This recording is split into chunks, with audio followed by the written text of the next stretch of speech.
Hello and welcome to Sports Talk, a wrap-up of the fall sports season at East Brunswick High School. Hi, I'm Ken Saroka, and I'm joined in studio by Chris Yannazzo, Supervisor of Athletics for the East Brunswick Public Schools. Chris, it's finally over. We can focus our attention on other things like the holidays, but yet we have a busy calendar to recap. And we'll start with a very good season from our cross-country teams. Yeah, we'll start with cross-country. They were Red Division champions. Our boys were. Our girls took second. And cross-country is a little different how they run it, especially in the Red Division. There's been some research done, and the coaches have done a lot of polling in the area. The less racing the kids do, the better they perform at the end of the year. So instead of running 6 to 8 dual meets for the Red Division, they run one big meet. And when the Red Division got together, our boys were our champions, and our girls took second. Coach Sundberg was our Red Division Coach of the Year for the boys, and Coach Talbot was our Red Division Coach of the Year for the girls. So an overall great season, and it's an exciting race to go out to Thompson Park in Monroe, and the kids really did a great job. Let's talk about that for a second, because that is definitely a kind of counterintuitive thinking where athletes want to participate against other good athletes, particularly in cross-country, it's Old Bridge, in swimming, it's St. Joe's. To say, look, we're not going to participate against them.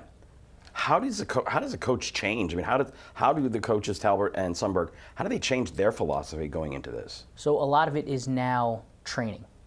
They train and they've gotten really, a buy-in by the kids that training is most important. They still run the dual meets.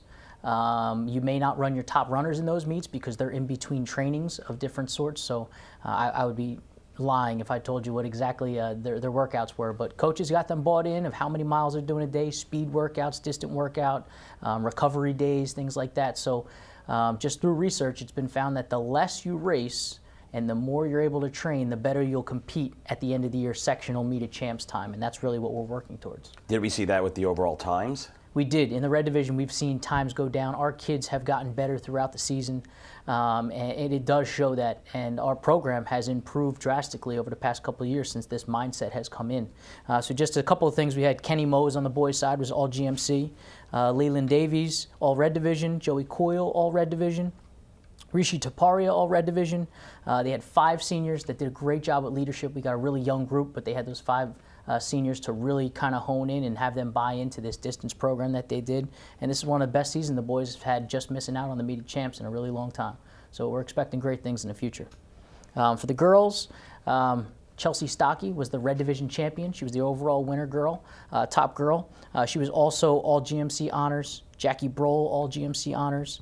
Olivia and Emily Hernandez, all Red Division. Megan McSpirit, all Red Division. And Marissa Cole, all Red Division. And as you could see, so many accolades on the girls' side. They ended up taking second in the Red Division to a very good South Brunswick team. But it's just been a great experience to go out and watch one of these meets. Like I said, Coach Talbot, Red Division Coach of the Year. So you can see how much the kids have bought in, the coaches have bought in, and it's just, a lot of people say running isn't fun, and the kids will tell you the same thing, but it's the competition that keeps them coming back. Well, let's talk about that type of athlete that's going to participate in this kind of sport. It is a team sport, but yet it's not a team sport. So what kind of mindset goes into that? Sure. So it's almost, it's golf. The lowest score wins. And it becomes a team score because each individual and their place means so much when you add it together.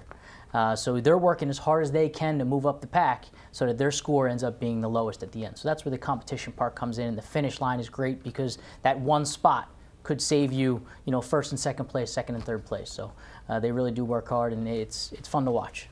All right, so if you have a lot of athletes participating in this event, do they translate well going into like winter track season? Do you have some of the same athletes turning over and going into winter track? Absolutely. So the distance runner usually runs cross country, winter, and spring track. And it's all about, as coaches say, it's about your miles, how many miles you can put in to get your body prepared for the next and upcoming season. That's if you are a distance runner, you're going to run cross country, winter, and spring track. Okay, so it's something that they can continue on. It's not something that just shuts down. Nope. They run a 2-mile race in the spring, so it's something they can, it's not 3.2, it's not a 5K, but it is distance. Okay. All right, let's turn our attention to the boys' soccer program. Sure. Kind of an up and down year. I'm sure Coach Terry McKibben would want a much better record than a 9-10-3 record. They were 9-10-1. Actually, they had one tie. 9-10-1. That's okay. Very young team. But that record is not indicative of the quality soccer that we played. I think I have here we lost 6 one-goal games. We lost a 1-0 game to the eventual state champions. So we were in every game that we played. Played tough, played hard. I would say, talked to Coach McKibben the other day, that we dominated most first halves of the game.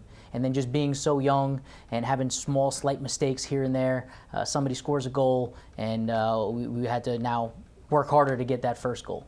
And being so young, they just don't have that mentality right now to go to the goal and score right away. So that's something that, they did have, 7 seniors on that team that showed a tremendous amount of leadership dealing with the adversity and keeping these young guys together when times were tough, when they had lost 2-3 games in a row, and they had to come back and beat a good team. So they really did show a lot of things there. Just to say a couple bit, Sahil Patel named All Red Division team, and also Lucas Espada, the goalie, All Red Division team. But like I said, tremendous leadership on that team. I think they're going to be great for years to come, and it just happened to be at a tough time. The Red Division was up. We're very young, and we were in a lot of tough games this year. All right, we'll switch our attention to the girls team. Coach Kevin Brady. Girls had a really, really outstanding season. I think it was. Was it expected? I mean, we kind of expect girls soccer East Brunswick, to be there. Right. But this one kind of flew under the radar screen. Yeah, we were quiet, in the finals last year, but we were still quiet coming into this season. Nobody was really talking about us. And we went on a tremendous run in the beginning of the year, undefeated for quite a long time. I can't remember the record, but 16-3-2 to finish. Red Division champs, GMC champs, went deep into the NJSIA tournament, and these girls just found a way to get it done. Scoring goals, playing great defense, went against some of the top players in the state and did a real good job. A couple of our, accolades here: Sabria Glasgow, All GMC, All the Red Division; Katrina Wynn DeMary, All GMC, All Red Division; and the goalie Lauren Krinsky, All Red Division. Multiple shutouts. The defense did a great job. Katrina and Sabria doing a great job up front to control the ball and score goals. So again, it was a really well-rounded team. We had some all-stars, but we also had some young girls that really fit into spots. And Coach Brady was very happy with the season, as was the entire athletic department. And they had 4 seniors with great leadership as well. And I think that's really the core of a lot of our programs, is our senior leadership. Well, you talk about 4 seniors, but now you talk about a young team, but an experienced team. Right. Going forward next year, right. The expectation level rises. And I think that's what a coach is always hoping for, is that you've got experience coming back. Not so much how old they are, as long as it's some type of varsity experience. And if you've got great seniors that have kind of given their knowledge and their leadership down to those young seniors, it's tough to lose some of those seniors, because of course they've done great things for you for 4 years. Now you're hoping that they've given enough to the program that they can give back now. You talk about experience, but it's also a positive experience. Winning, you want that. Right. You want to come back next year, so that underclass group has already tasted it, and they'll probably be hungry for more of it. Right, and the only thing that coaches now have to do is take care of the off season and make sure they don't get complacent, and that it's not we won and we're expected to win. It's that we won, and now we've got to continue to do the same. When you talk about the off season, we know that travel soccer, club soccer here in Central New Jersey is very big. Yes. How many of the girls here who are playing really dedicate themselves to soccer exclusively? I would say out of the 11 on the field, it's got to be close to 7 or 8 that are full-time soccer. And if they're not just soccer, like you said, club teams, they're running track, they're doing something else to keep themselves in shape, and they're still playing that club thing, but they're doing multiple things. We got a ton of well-rounded athletes that are getting great grades in the classroom as well. So yeah, we're seeing a lot of these girls are club soccer girls, but we do have still a little bit of that 3-sport athlete sneaking in there. Yeah, because I'm reminded, this goes back now, 13, 14 years now with Heather O'Reilly, right, who soccer, but yet was the starting point guard on the basketball team. Yeah. And that kind of break from it, right, versus playing all year. Yeah, and it can be done. College coaches love to see the well-rounded athlete.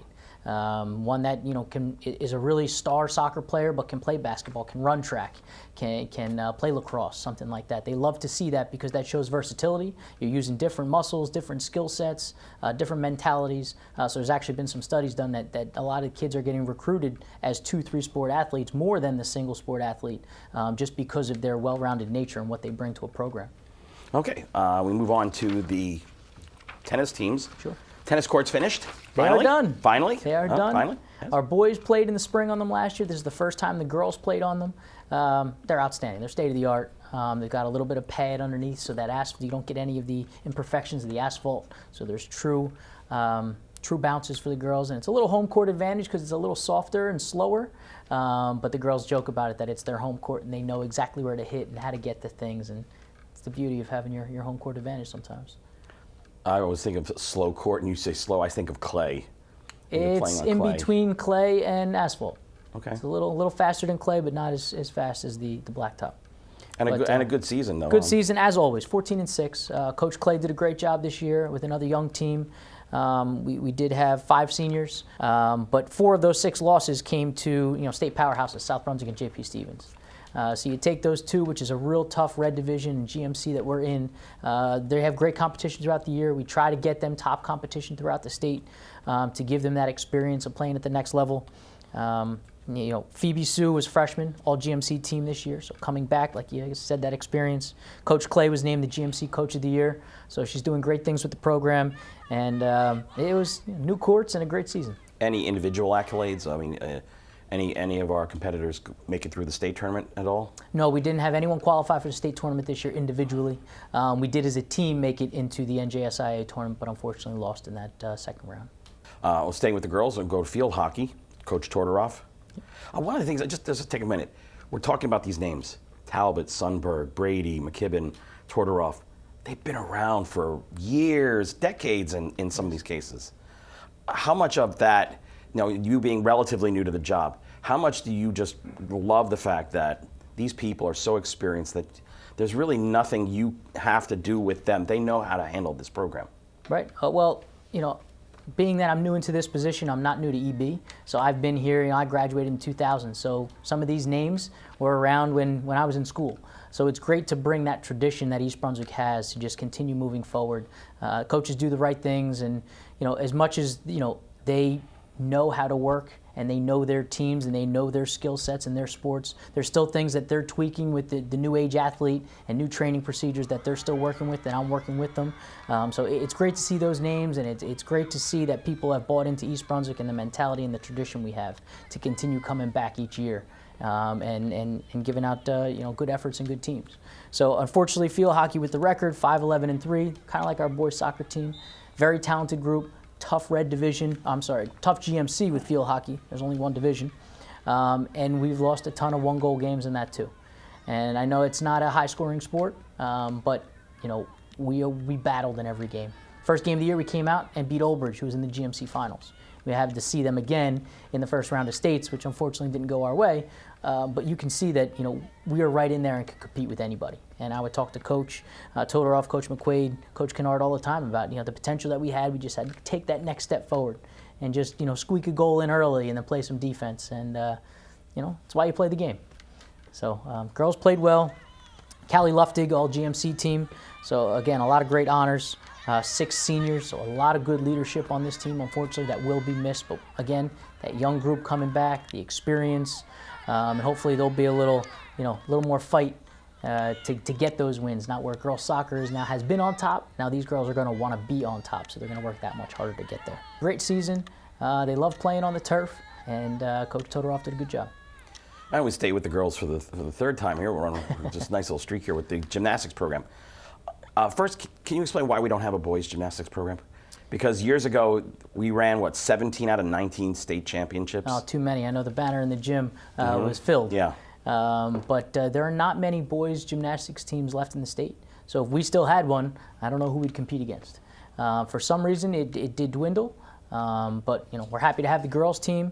Newer coach, Coach Murray, in her second season with Coach Prisco, really came in. They wanted to make the program their own. And when they came in, it was a young team. So we've seen improvements from last year to this year, and they're only going to continue getting better. They've got club experience. They've got college participating experiences from our coaches. So 1-6, but I would say Central Jersey and the GMC is another great gymnastics area. You see a lot of these girls, they're club athletes, and they participate at their club, and they get a lot of their teaching and things from the club. Our girls are getting there. We're young. We're definitely improving from year to year, so we're hoping for good things coming forward. And like Coach said, it's their scores that just continue to get better each year, and that's what you can ask for as a coach. Okay. you mentioned club gymnastics. And again, we talk about the way that these athletes are fed into the high school sports system. Is that as organized, as competitive as the soccer clubs are? Lacrosse clubs that we know of? I would say that it's more training.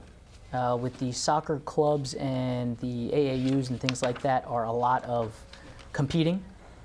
But and you see in gymnastics, they go to the club and they practice and they practice. And that's really what they do, and that's where they hone their skills.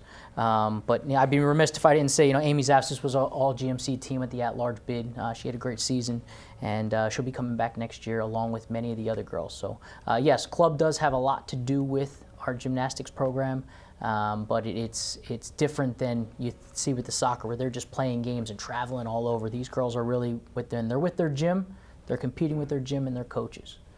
Well, let's take a break from talking about sports here and talk about the athletic trainings.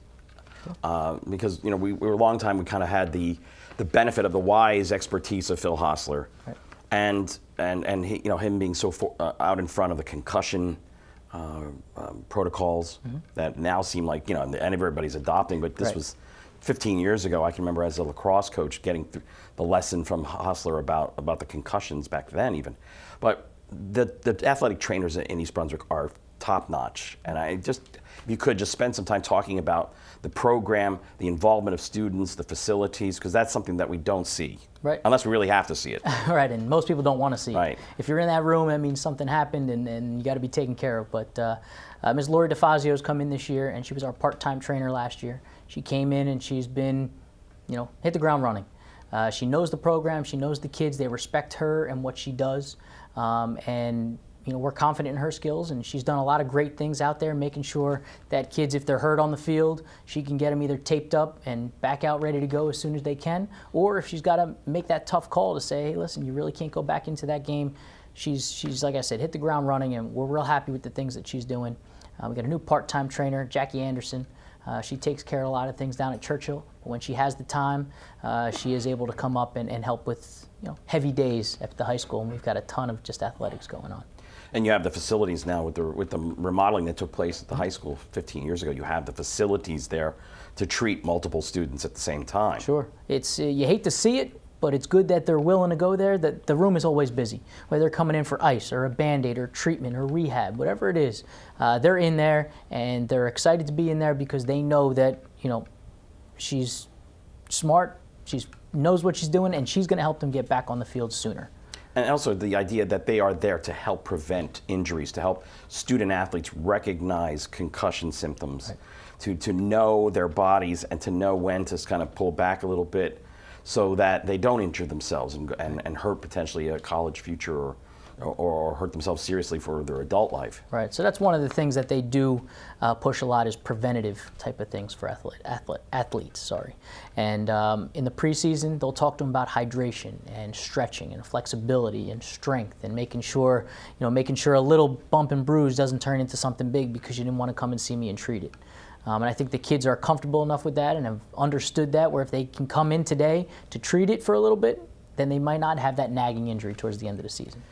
And is part of this learning also about the ugly side of this, the performance-enhancing drugs, steroids, those kind of things? We don't hear much about that now, but years ago, before everybody got so familiar with it with the baseball scandals, that athletes and the use of performance-enhancing drugs, steroids, things of that, so stimulants. I mean, is this something that the trainers are now out in front with the students about? I think it's something that they always spoke to the kids about. And it's something that they need to bring up because it's a serious issue. It's things that sometimes kids at a young age may overlook and think it's something that's helping them when it's really not helping them as much or at all. And it's illegal. You can't do any of those things. But I think what we see now is a lot of overuse injuries. And as we talked about earlier, some of those single sport athletes that are doing the same thing over and over and over again, and it really just beats down the ligaments and the tendons, and it's things that the trainer can see early and take advantage, say, hey, you need a little bit of rest. You need to ice every night. You got to make sure you're stretching, or you got to strengthen your hamstring because your quad is very, tight and strong, and you got to balance out your body. So it's things that they can see as the athletes are competing out there, or just during practice, little things to help speed them up in recovery. Okay, so let's now draw back our attention to another sport, cheerleading. and people don't consider that necessarily, one of the sports. But these girls are training, they're performing, they're there in 2 sports seasons, both the fall and the winter sports season, and they are just as dedicated as any of our athletes. They hate to use that term, but can you talk about the cheerleading squad this fall? Of course, our cheerleaders are outstanding. They obviously they cheer at every football game, and people think that that's all that they're doing. But they have competition cheer, and this year, 5th in the game day routine for GMC and 2nd in the competition routine. So they're not just cheering out at football games, but they're also practicing for their competition season. And it really does take a true athlete to be a cheerleader, from strength to balance.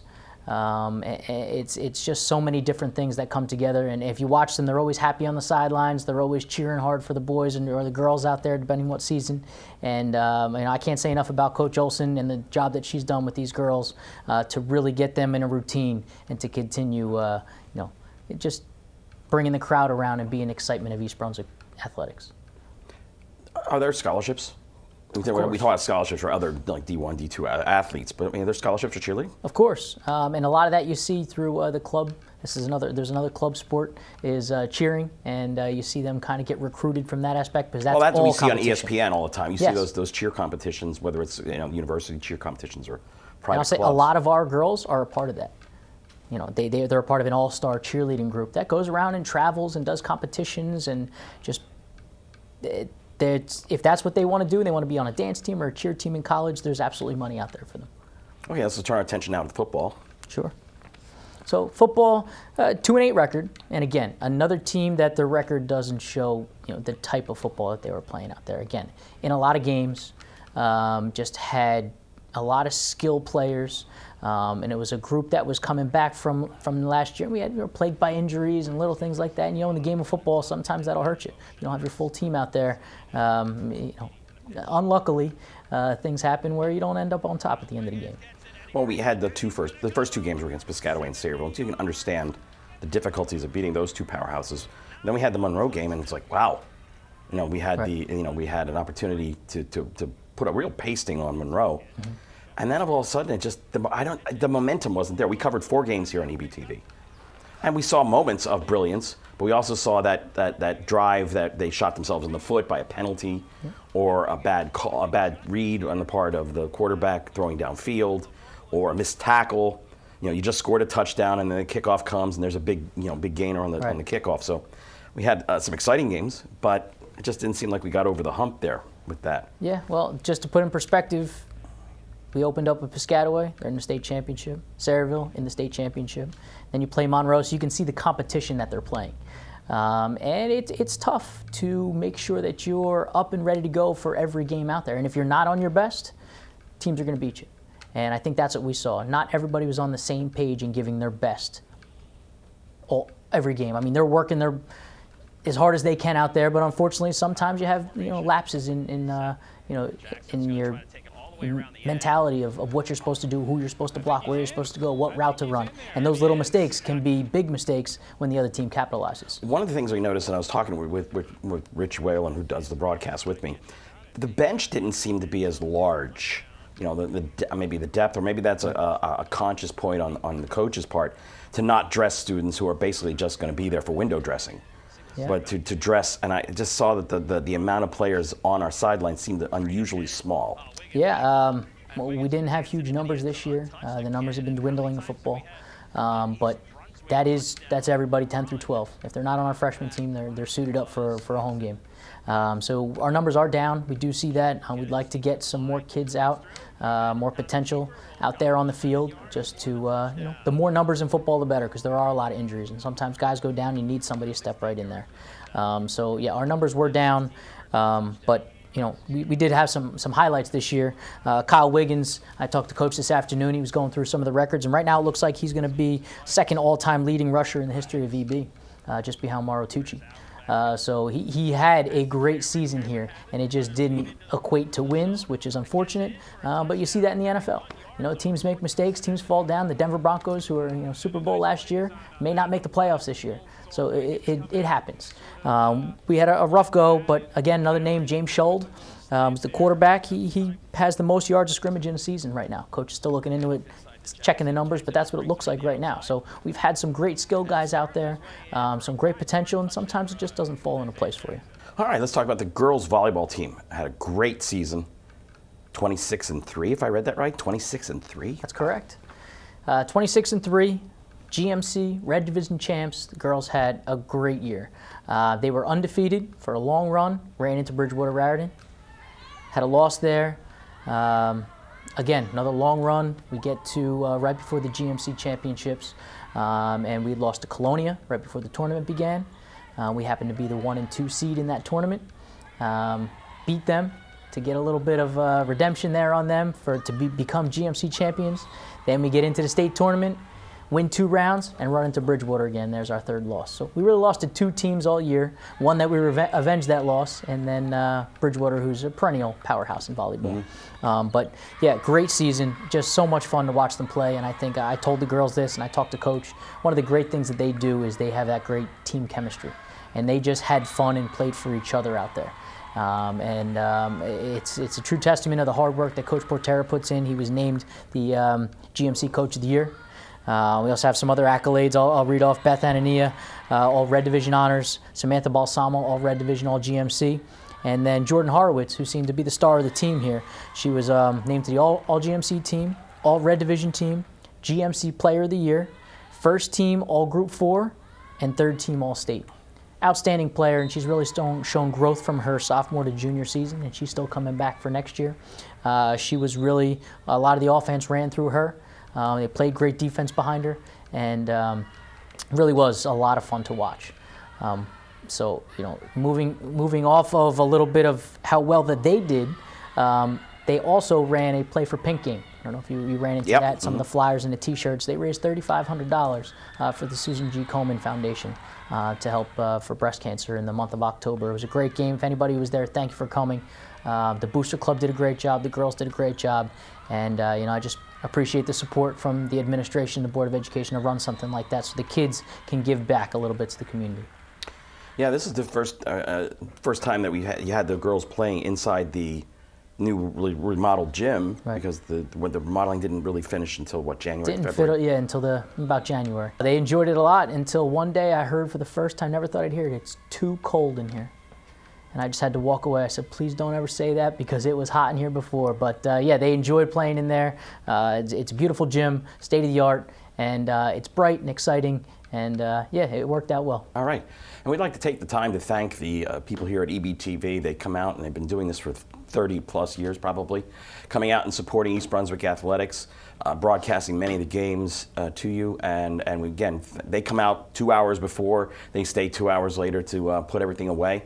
And we'd like to thank them for their support of East Brunswick High School athletics. For Chris Yannazzo, I'm Ken Saroka. Thank you for joining in Sports Talk. We hope to see you inside the gym for the winter sports season at East Brunswick High School.